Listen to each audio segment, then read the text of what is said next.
town of Maplewood, two men lived vastly different lives. One was Mr. Richard Goldstone, a wealthy businessman who owned towering buildings, fancy cars, and grand mansions. The other was Mr. Peter Humble, a small-time shopkeeper who struggled to make ends meet, but was known for his kindness and generosity. Richard Goldstone. Mr. Goldstone had worked tirelessly to build his empire.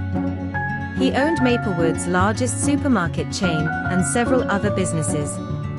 However, his success had made him arrogant. He often dismissed people he deemed unimportant, rarely smiled, and saw life only through the lens of profit and loss. He lived in a grand mansion with golden gates, glittering chandeliers, and sprawling gardens, but the house often felt empty. His wealth bought him everything, except true friends.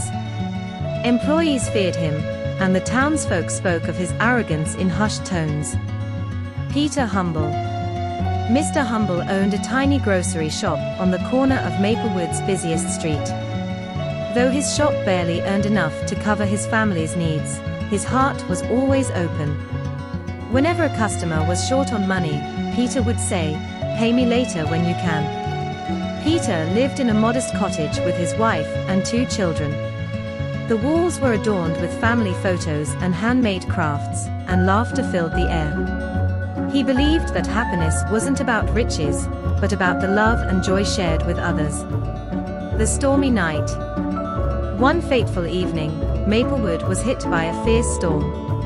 Torrential rain flooded the streets, and strong winds uprooted trees.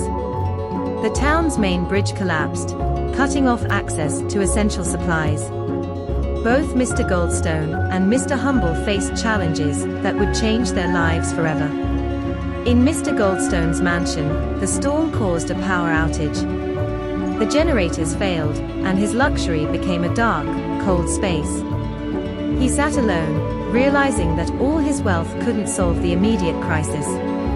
He had no idea how to fix anything without calling someone, and the storm had disrupted communication lines. Meanwhile, in Peter's humble home, the family lit candles and huddled together. Despite their leaky roof, they sang songs to keep their spirits high. Peter's children asked about the storm's damage to the shop, and he smiled gently. "We'll figure it out together," he assured them.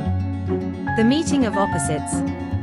The next morning, as the storm cleared, Maplewood awoke to chaos.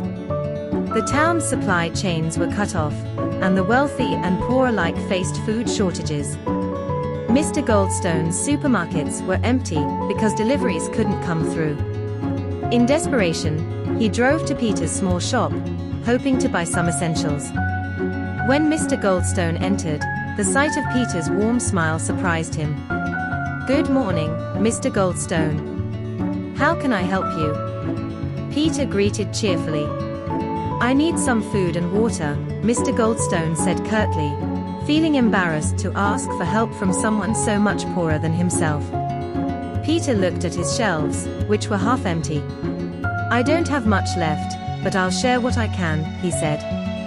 He handed over a small bag of essentials. "How much?"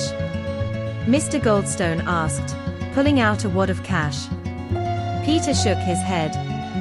"Money won't help right now, sir. Let's look out for each other in times like these. You can repay me when things get better."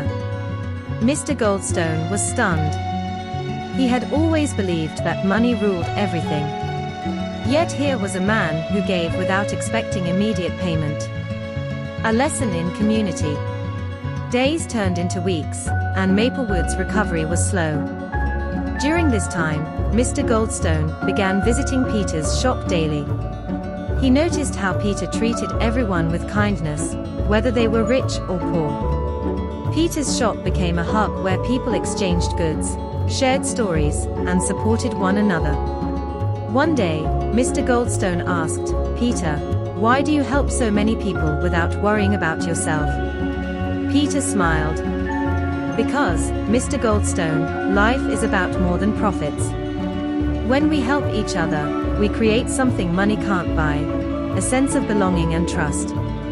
These words resonated deeply with Mr. Goldstone. He began to reflect on his own life. His wealth had isolated him, while Peter's generosity had brought him closer to the community. A new partnership. As Maplewood rebuilt, Mr. Goldstone approached Peter with an idea. "Peter, I've been thinking. What if we combine your community spirit with my resources? We can create a new kind of business, one that profits by helping people." Peter hesitated. "I don't know much about big business, Mr. Goldstone. And I don't know much about people," Mr. Goldstone admitted. "But together, we can learn." The two men formed a partnership. They opened a chain of community stores where part of the profits went toward helping the needy. The stores prioritized local farmers and artisans, creating jobs and fostering a sense of pride in Maplewood. The real wealth. Over time, Mr. Goldstone's reputation transformed. People saw him working alongside Peter, greeting customers, and organizing community events. He discovered the joy of giving and the warmth of genuine connections. Peter's life also changed. His family's financial struggles eased, but he remained the same humble and kind man. He continued to teach his children that true wealth lies in the love and respect of others. Years later, Maplewood became a thriving town known for its spirit of unity. And at the heart of it all were two men, one rich, one poor, who taught each other that life's greatest treasures can't be measured in gold.